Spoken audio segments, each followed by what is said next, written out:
2025年九紫星喺嗰個主人房的話咧，咁啊恭喜你啦，會有啲喜事啦，增強翻吉祥，會更加之旺盛。呢個廁所位咧更加要小心啲，更加之發惡，凶性更加之大。咁我哋點用五行嚟通關呢個空位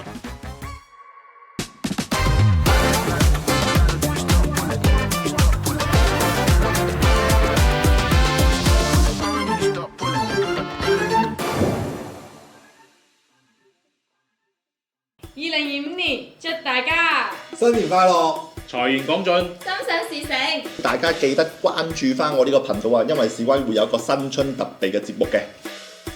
祝大家新年行大運！歡迎嚟到我哋頻道啊！ 3、4、5，喂，飛緊星啊！識啲嘢喎嗱，我死啦，俾你打斷咗添，飛錯晒。咁你知道九宮飛星家居風水應該點佈置嗎？咁啊，我唔知有師傅喺度啊嘛，師傅教下。咁啊，第一個問題先啦，我哋首先幾時開始佈置好咧？其實冬至之後咧，立春前咧已經可以啦。咁啊，到2月3號，2025年2月3號咧立春，咁呢段時間都可以擺呢個2025年嘅風水佈局噶啦。不過咁啊，立春咧，因為事關2月3號咧過咗呢個新正頭或者係初一嗰陣時間，咁我建議咧都係比較上早啲擺比較好啲嘅。咁師傅，我哋講到九宮飛星咧，其實有好多啲小白啊，係唔知道自己屋企應該點樣子去劃分嘅喎。好啦，咁我哋先準備屋企個平面圖啦。咁我哋大家可以上翻網揾翻自己屋企個平面圖出嚟啊。好啦，印翻個平面圖出嚟，跟住就會係量度呢個九宮格啦。咁點樣量度九宮格咧？咁我哋一般嚟講咧，可能有個指南針啊。指南針一般嚟講咧，都會容易受屋企嘅磁場影響啊。咁我建議大家可以用下手機嘅 app。但老師啊，我哋啲屋企唔會啱好同嗰個九宮格咁方方正正。係啊，好似有啲地方係缺角啊，或者有啲突出啊。咁我咁樣啦，我做下犧牲啦，我就帶咗我屋企嘅平面圖過嚟。不如你早有預謀係咪？早有準備喎，大家都睇見你屋企咧兩房一廳啊，呢度唔係正正方方嘅屋企啦，咁啊所以變得我哋咧就以呢一個格為一個正方形，畫咗正方形之後咧就畫一個打井嘅箭，咁啊為之呢個九宮格啦，咁啊所以變到咧呢一個打咗井之後咧呢一格嘅位置咧係缺角咯，咁嘅情況嘅。明白晒，即係講我哋就無論點都好，將佢補足成一個正方形或者長方形。係啦，咁啊有啲缺角嘅位咧，即時變得嗰個位置的話咧，就冇得計數啦，甚至乎係需要咧喺風水上佈局上咧補翻個角嘅。咁啊暫時嚟講，我哋先講2025年風水啦。係2025風水的話咧，就唔需要理佢缺唔缺角先，只不過佢吉星又好，凶星又好，係冇咗嗰個性質同埋影響性嘅。即係落空嗰個星就等於影響唔到你啦。冇啦，係啦。根據等間我嚟緊教大家個九宮格裏邊咧，去擺啲吉凶位啦。好啊好啊。咁師傅可唔可以同我哋講下邊啲位係吉位係特別吉嘅，邊啲位凶位係特別即係要重點關注嘅咧？第一個大吉星的話咧，就係九紫咯。九紫喺正東位，嚟緊喺個正東位裏邊，佢係最大、最密、最好呢個發揮啊！因為想正東位係屬木啊，屬木。而加上九紫咧，佢係屬火啊，咁啊而家慶星屬火，所以有一種木火通明。我就知道先會講呢句，木火通明就係好旺，係好旺咯。咁第二個吉位，第二個吉位就係之前嗰個白運個八個星啦，八財星。因為雖然佢之前係白運啊，即係2024年之前嗰白運咧，咁啊，直到佢變咗係第一吉星，但係咧佢屬於係退氣星，但係都係吉星一種所以變得咧佢都係一個吉嘅財星。第三個就吉星就未來嘅吉星就891啦嘛，所以9就之後就係100咧就係未來嘅吉星所以咧嚟緊我哋呢三個吉星891都係呢個睇翻我哋呢個最好嘅位置啦。即係桃花嗰粒星啦。係啊，咁我哋講重點要關注嘅凶位啦，最凶嗰個係邊個啊？最凶就係五黃位啦，因為五黃係大病星嚟嘅。大病係啊，大病星啊，咁啊如果個五黃位落咗主人房，咁啊嚴重啲啦，因為主人房係咁你瞓覺地方嘛，落咗呢個係廚房又會嚴重啲啦，因為廚房煮食啦，有火啦，咁火會生旺個五行嗰個。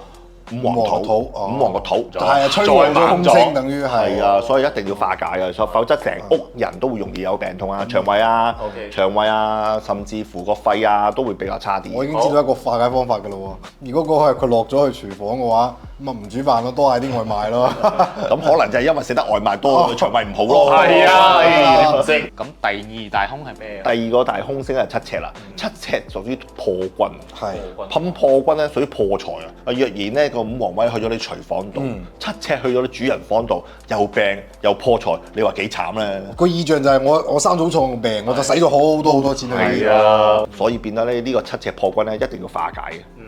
咁第三第三兇，第三兇咧就係呢個三碧啊，三碧啊屬於是非星啊，所以是非星裏邊咧都會容易有啲小人啊、是非啊、投訴啊、官非啊、辦公室咯、工作唔如意啊，或者甚至乎生意上會有啲投訴事件啊，或者官非事件啊，咁會比較麻煩啲。咁我哋頭先聽咗師傅講咗三吉三兇，即係剩低啲係咪就係講相對嚟講中平平啲咯穩啲咯，即係文昌星係平穩啲啦，係啦，對於是名譽地位啦，二黑都係病星嚟嘅，不過係比較上呼吸道感染啊、病啊嗰啲病都係比較鼻敏感啊、咳嗽啊嗰啲嘅性質。咁我就係二黑咯，我要補一補佢啦。成日咳咳下，咪就係二黑咯。師傅，咁我聽明白啦。但係有啲人，我哋屋企嘅方位咧，可能同一個方位，有啲人可能係臥室啊或者廚房啊。不如我哋今期逐個星，等師傅嚟詳細幫大家解一解啦。咁我哋就從最旺嗰粒啦，九紫星開始講起啊。好啦，因為九紫咧係屬火啊，咁啊2025年咧九紫星咧就去咗東位啊，東位係屬於震位，咁啊震位裏邊咧係屬於木啊，木會生翻火啊，咁啊會有啲傷身嘅效果啊，咁啊所以邊咧係屬於大吉。主喜慶、人緣、桃花，同埋有個財運增加嘅，所以九運咧，因為當令啊嘛，當時得令啦，所以吉祥會更加之旺盛。咁師傅啊，咁點開運啊？咁我可以增強翻木火喺呢個震宮個力量啦，加強佢嗰個喜慶個旺盛個氣氛嘅。我識搶答啦，即係加啲暖色系嘅或者木啲嘅屬性嘅飾品，或者火啲啊、紅啲啊。係啊，啱啊，所以放置啲紅色物品啊、紫色嘅物品啊，可以放啲地氈咯。咁有啲喜慶事，甚至乎會更加之吉祥啦，亦都可以放啲粉紅色嘅水晶啦。咁師傅啊，咁我聽到話木火啦，我哋都頭先都係講紅色，咁其實木都可以係咪可以擺植物咧？係啊，因為木海生旺個火啊嘛，九紫離火啊嘛，所以變得咧吉慶星咧都會可以增強一翻呢個九紫呢個力量啊。咁但係我哋講咗好嘅，咁但係有啲人係唔知噶嘛，即係擺咩可能會唔好咧？咁啊要避免擺啲金屬物品啦，點解啊？因為少翻金屬物品咧會係火會克金啊嘛，會削弱咗呢個火嘅性質嘅，所以我哋避免喺呢個震宮咧裏邊咧擺啲金屬物品，要減弱咗佢個火嘅力量啦。正東位係九紫星的話咧，咁啊喺嗰個主人房的話咧，咁啊恭喜你啦，咁會有啲喜事啦，生多件啦，生多件啦，係啦，睇下嗰個主人房係啲咩性質啦。如果兩公婆嘅，咪有小朋友咯，咁如果唔係喎，咁啊係單身嘅喎，咁可能會係有啲密運啊，甚至乎結婚啊，有啲喜慶事咯，甚至乎升職加薪都會。哇，咁都可以喎。咁如果呢個九紫星落咗我哋嘅客廳咧？客廳代表男主人啦，咁啊客廳男主人的話咧，代表屋企嘅男性咧，裏邊咧會比較有利啲咯。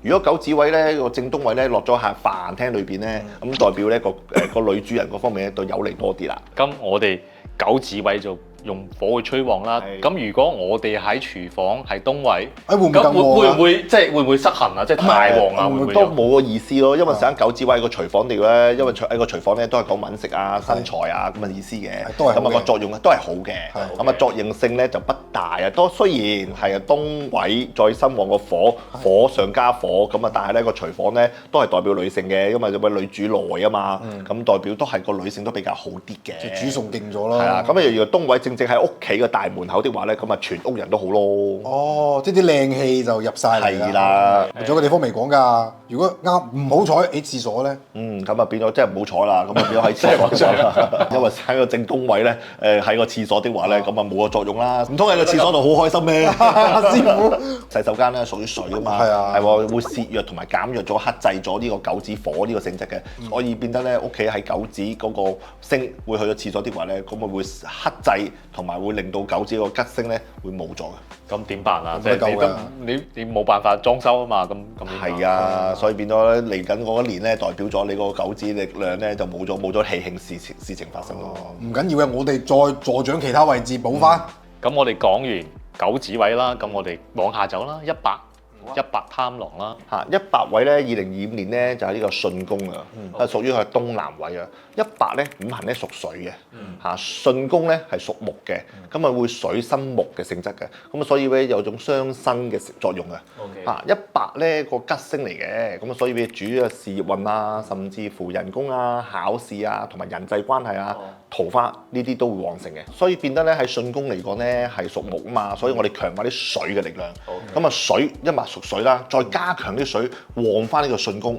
木嘅五行，咁啊令到佢呢個文昌啊、事業啊、桃花啊、人際關係咧更加之旺盛啊！哦，我聽明白，即係用啲水木屬性嘅飾品啦。我已經想即刻搶答過啦，其實。係你講。因為水生木噶嘛，水種植物一定啱。啱啊，可以喎，有水又有木啦。係啊，但係要記住喎，個巽宮即係東南位咧，都要保持清潔同埋乾淨咯。因為始終咧100咧屬於桃花星啊嘛，所以唔乾淨同埋撈教同埋亂的話咧，咁啊會桃花運咧都會比較亂啲，同埋會比較上爛啲，變桃花劫啦。咁師傅你講咗水個力量啊，我之前聽你講好似啲藍色啊、呢黑色啊，係啊，主水都係主水。如果你擺啲藍色啊、淺淺地藍色嘅地氈啊，咁啊屬水，會加強呢個水嘅五行嘅。咁師傅啊，如果我知道呢個東南位咧係臥室，咁會有咩影響？如果喺臥室的話咧，咁啊代表咧，如果係夫妻的話咧，個關係咧比較感情好甜蜜啦。咁若然係單身的話，咁啊代表咗佢今年嚟緊咧就會有啲桃花啊，人際關係好咗啊。即係講師傅講用嗰啲藍色，即係水屬性係啊。咁係咪我換啲藍色嘅床單被套啊？其實都可以㗎。可以啊。咁如果冇咁靚咧，喺客廳咧？喺客廳咧的話咧，家人裏邊咧個感情上啊，都會比較上甜蜜，同埋關係都會好好多。如果喺廁所又點辦啦？水又生旺咗個水，水好強啦。咁係啊睇下啲咩水啦。咁啊，如果呢個洗手間咧比較凌亂啊、濕立立啊，唔係好乾淨啊，咁代表咗你嚟緊呢一年咧好多爛桃花，感情上嗰啲好麻煩啊，甚至乎人際關係嗰方面咧都唔係太好。即係啲水濁晒，係啊，都要保持乾淨要保持清潔。清爽乾淨。咁我哋講到第二粒二黑巨門。二黑咧就巨門啦，咁啊今年咧嚟緊咧二黑咧喺個中宮度，係嘅，即係喺屋企裏邊咧嗰個平面圖裏邊嘅中間位置。二黑五行係屬土嘅，中宮裏邊咧都係屬土嘅性質嘅，所以咧土嘅性質咧，令到你個二黑個問題咧，會更加之嚴重嘅。哦，即係土上加土咁樣子。係啊，咁啊二黑咧主疾病啦、是非啦，咁啊同埋健康嘅問題啦，所以變得家人裏邊咧個主要咧個健康咧都會受到影響。咁我哋點可以開下運化解開佢啊？咁啊，因為二黑咧就五行屬土啦，同埋中宮又屬土，所以可以用呢個金嘅五行咧攝弱翻呢個土嘅問題嘅。可以擺下啲銅嘅葫蘆啊，甚至乎擺多啲金屬嘅物品咧，都可以攝弱跟翻五行土二黑嘅問題。但要中宮裏邊咧，避免有啲紅色嘅物品喎。因為紅色咧係火，個火生旺個土，燒旺個土呢個話，二黑個問題咧就會發惡。咁我哋知道其實香港有啲地方即係佢中宮係嗰個走廊啊嘛。咁走廊嘅話擺唔到咁多啲刀劍，係咪都可以擺啲其他嘢？係啊，咁啊如果走廊位的話咧，你可以擺啲相架，個相架咧係個金屬邊嘅相框，化解翻二黑土個問題㗎啦。我入邊嗰幅畫我都揀啲係金字塔啊、黃金山啊。金字塔屬土嘅，你哋唔識冇扮嘢咯，你大佬。如果佢係喺廁所咧？咁啊問題小心啲啦，因為二黑咧主要係巨門啊，咁啊巨門咧係即係食嘢落去腸胃，咁啊所以如果個二黑喺個洗手間的話咧，咁啊要注意腸胃健康，咁啊所以咧病從口入，即係一係個呼吸道感染啦，或者係食錯嘢啦，令到腸胃有問題，所以喺個廁所位咧更加要小心啲，要保持個廁所乾淨啦、衞生啦，唔好太過濕濕立立啦，同埋唔好有啲毛菌。而家有好多人即係啲開放廚房啊嘛，即係啲廚房可能都係在中宮嗰個位置咯。火係咪即係都會助旺？係啊，個火會生旺翻個二黑嘅，因為始終二黑會係土，又係中宮的話咧，咁啊火會生旺個二黑嘅，咁啊更加要擺啲銅葫蘆，要化解翻呢個二黑嘅問題啦。係咪好似嗰啲刀劍就可以擺咗？擺多啲啊！可以啊。OK 啊，好，咁我哋講完二黑巨門啦，咁我哋講到三碧祿存星啊嘛。三壁咧係會今年咧嚟緊嘅係個乾宮啊，即係西北位。三壁嘅五行咧係屬木嘅，乾宮咧係屬金嘅，咁有種金木克戰嘅性質嘅。咁啊，所以變咗有金克木嘅又打互戰嘅情況咧，即係話咧個問題性會嚴重啲啊，甚至乎是非啊、拗撬啊、投訴事件咧，嚟緊呢一年咧喺家宅裏邊咧喺西北位咧都問題性會大啲嘅。咁師傅，我哋應該點樣先用五行嚟化解呢個空位啊？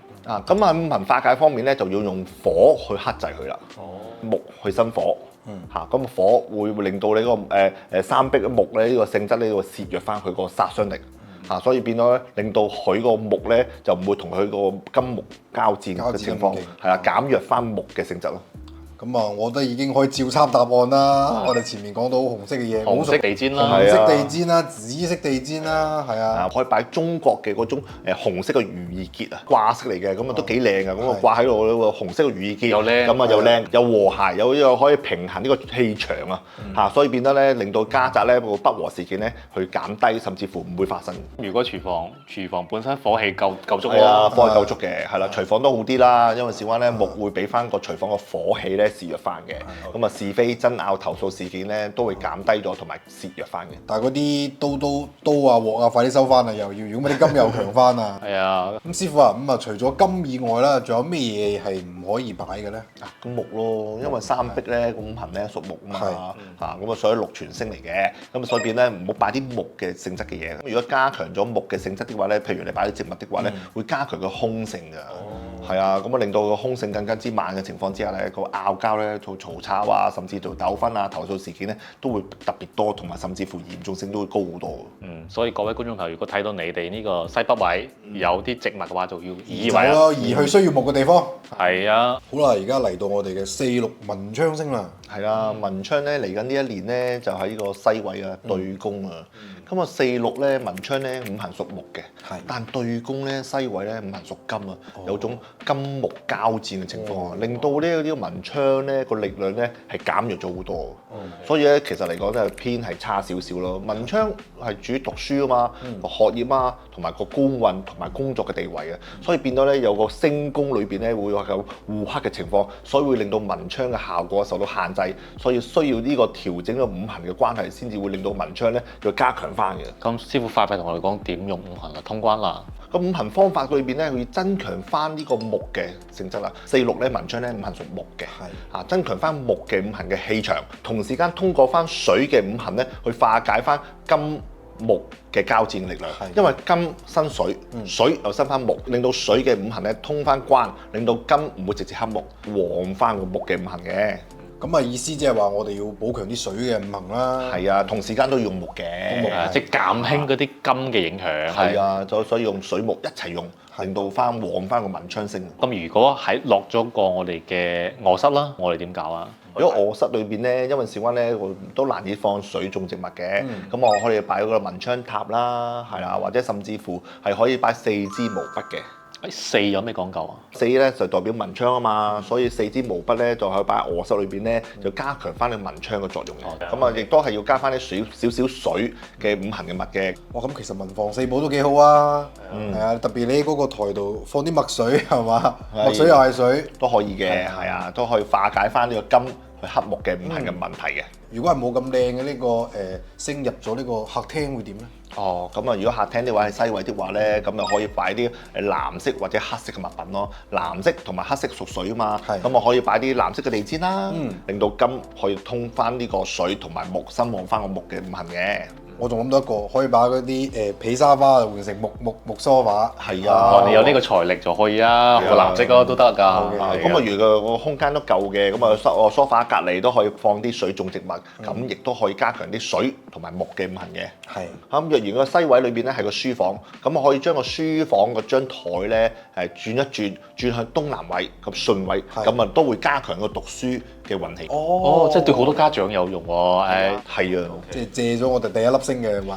係啊，因為始終我哋一物一太極啊嘛，係啊，我哋除咗用成間屋去睇九宮飛星之外咧，亦都可以喺書房裏邊畫成一個九宮格嘅，咁啊變咗咧係啦，一米太極咁啊，即係九宮裏面嘅九宮。九宮裏面嘅九宮，所以變咗書房都係有一個九宮格。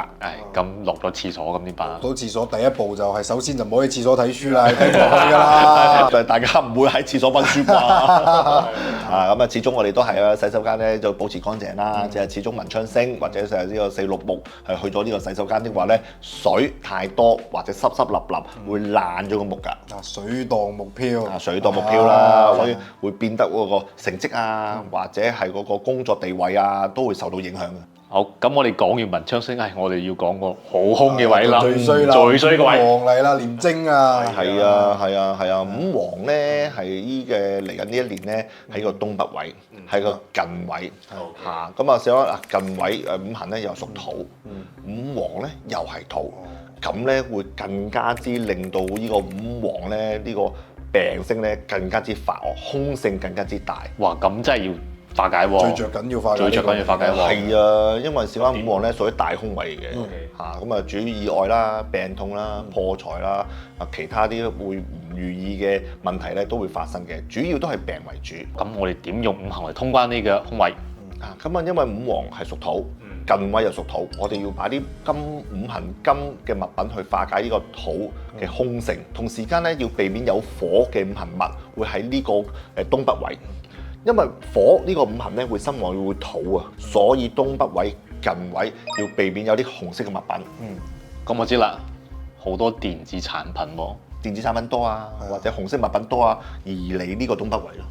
OK，即係你充電你都冇放嗰度充電，係啊，都唔好嘅。到時候着火添啊，主意我。係啊，有時啲人會比較興擺啲香薰啊，咁都要唔好擺嘅東北。冇擺香薰。OK，咁如果係喺臥室我哋點搞啊？係嗱，臥室咧，因為事關都係個大病位啊，會令到咧家中嘅主人嚟嘅咧病都比較上嚴重性高啲嘅，所以變得咧要擺個銅葫蘆。銅葫蘆係五行屬金，所以變得去攝翻呢個五行土嘅凶性。咁呢個葫蘆我見市面上有啲係有得擰蓋嘅，有啲係冇個蓋嘅，我哋揀邊個好？係啊，我哋要揀嗰啲咧唔好開口啲咯。冇開口，有啲框嘅，係嘛？有啲框有長長嘅，咁啊唔好開口。即係佢個寓意就可以把嗰啲煞氣收入去。係啊，所以變咗咧又要注意下喎。咁啊，主人房裏邊咧要避免有啲紅色嘅物品喎，床鋪啊，或者甚至乎被啊，或者甚至乎床頭櫃啊，有啲紅色物品的話咧，建議你嚟緊呢一年咧都係收起佢比較好啲嘅。換個顏色咯。係啊，白色咯。哇，可以啊，被鋪啊、枕頭袋啊，轉啲白色五行屬金嘅嚇，咁啊可以節約翻呢個五黃土呢個問題。咁如果係落咗我哋嘅客廳，咁點算啊？嗱，客廳咧就會影響屋企嘅男性比較多啲啦，咁啊所以變得咧要男性嗰方面咧就要注意下健康啦。咁啊其次嚟講咧，我哋要化解佢啦。咁啊化解可以擺啲金屬物品啦。OK。最衰嘅情況下，我知啊，你廚房就係衰到極啦。火又有火，係啊，即係飲食就會有問題啦。係啦，飲食啊、腸胃啊，甚至乎啊有啲腫瘤嗰啲咧都會有關係，因為火會生旺個五黃土啦，土同呢個腫瘤有關嘅，所以變得咧，如果廚房咧喺呢個近位的話咧，咁啊亦都係會令到呢個病咧更加嚴重性啊！我建議咧大家掛一個比較大啲嘅銅葫蘆，節約翻呢個五黃呢個凶性。咁師傅，如果呢個落咗大門口又會有咩影響？咁啊更加要注意一下啦，因為頭先我哋講到嘅廚房都好緊要啊。大門口咧個個都會出入嘅，咁所以變得咧會影響全家人個健康啊。咁我建議咧大家咧門口要擺塊地氈，地氈咧要擺個藍色嘅屬水，地氈底要擺個銅錢，五黃土去生個金生翻水，節約翻，盡量去化解翻呢個五黃土嘅凶性，令到家宅嗰個健康咧比較平安，比較好啲。好似落到邊個位都唔好，有咪落到啲位係相對嚟講冇咁差嘅？我知道。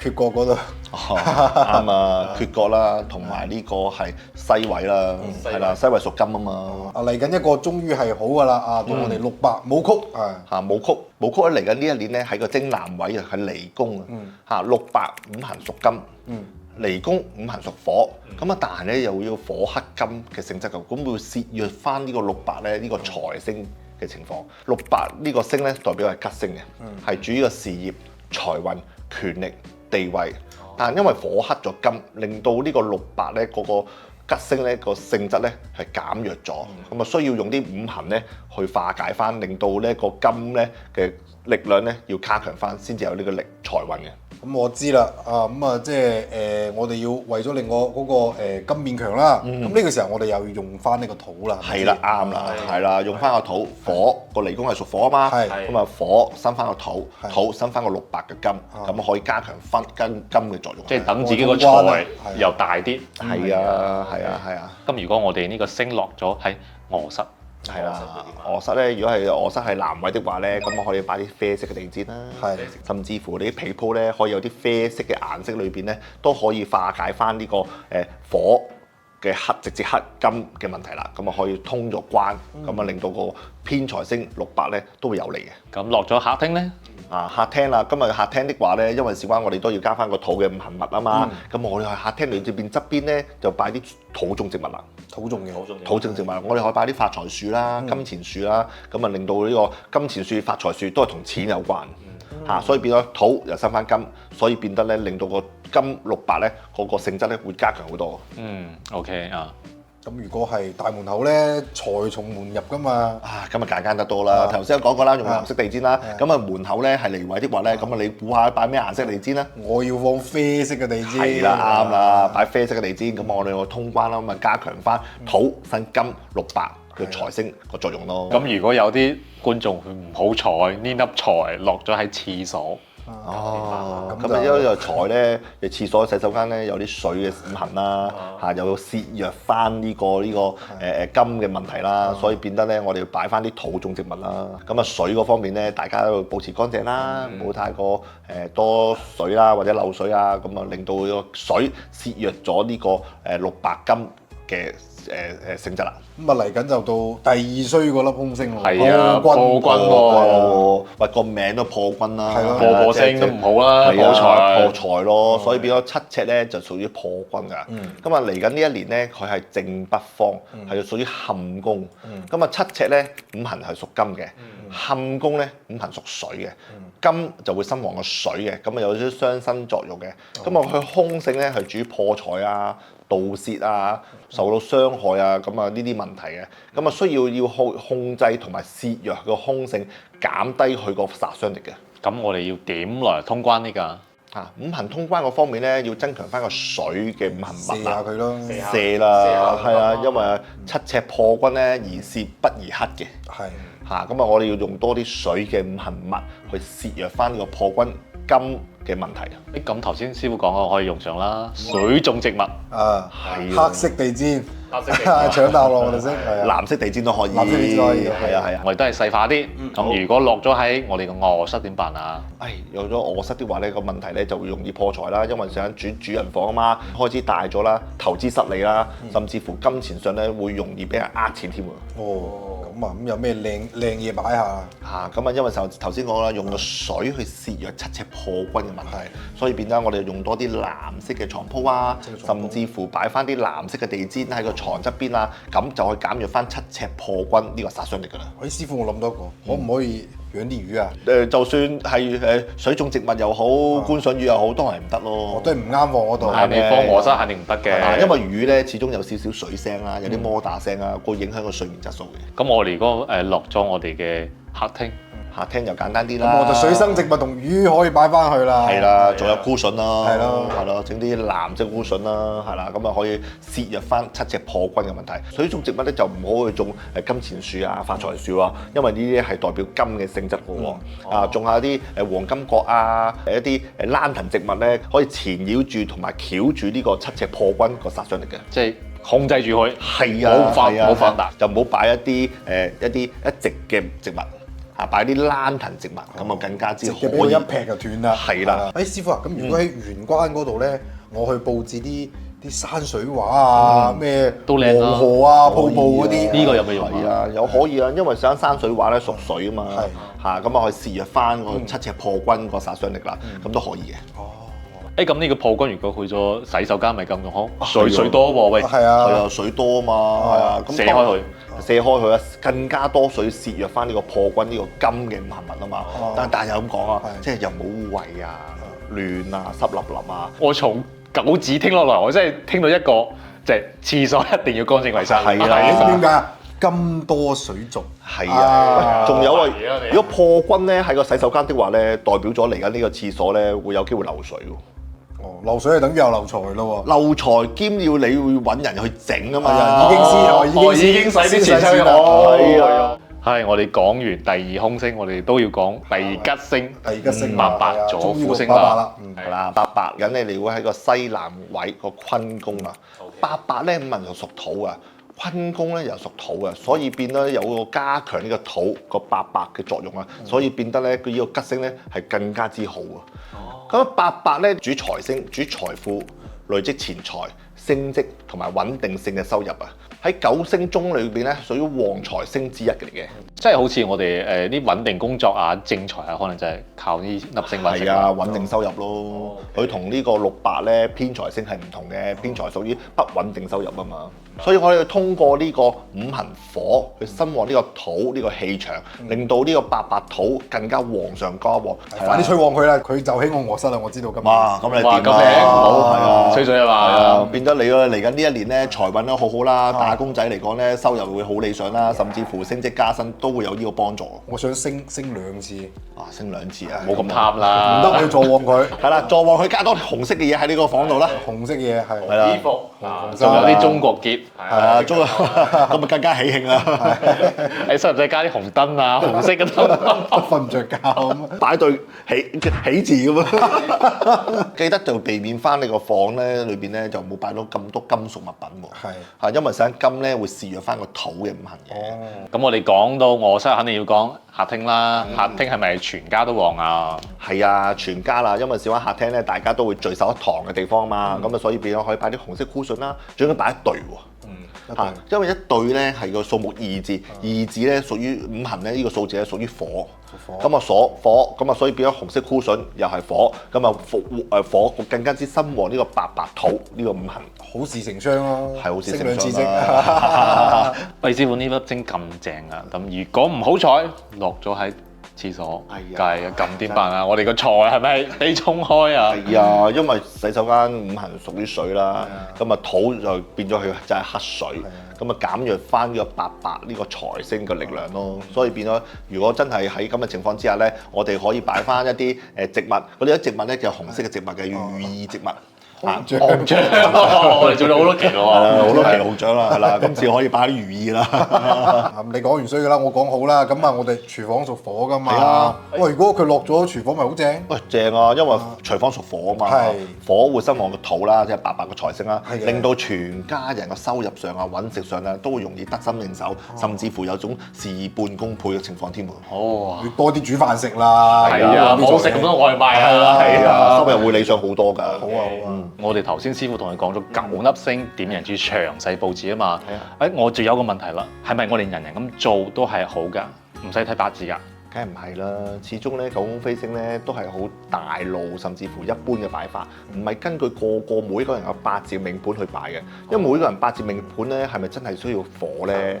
所以變咗每一個人嘅八字命盤咧，都要詳細去了解同埋睇翻佢命盤需要邊啲五行物，或者需要邊啲風水擺設，令到佢更加合適地會加強個風水作用。我明白啦，意思就係師傅教嘅咧係等我哋初步嘅去增強翻啲運程。但係如果你好似想我咁升3級係嘛，就要根據自己嘅呢個八字同埋我哋呢個飛星係一齊去結合嘅。咁師傅你忙唔忙得嚟啊？即係咁多人要睇嘅話，睇風水，咁你咪要去好多人屋企拜年。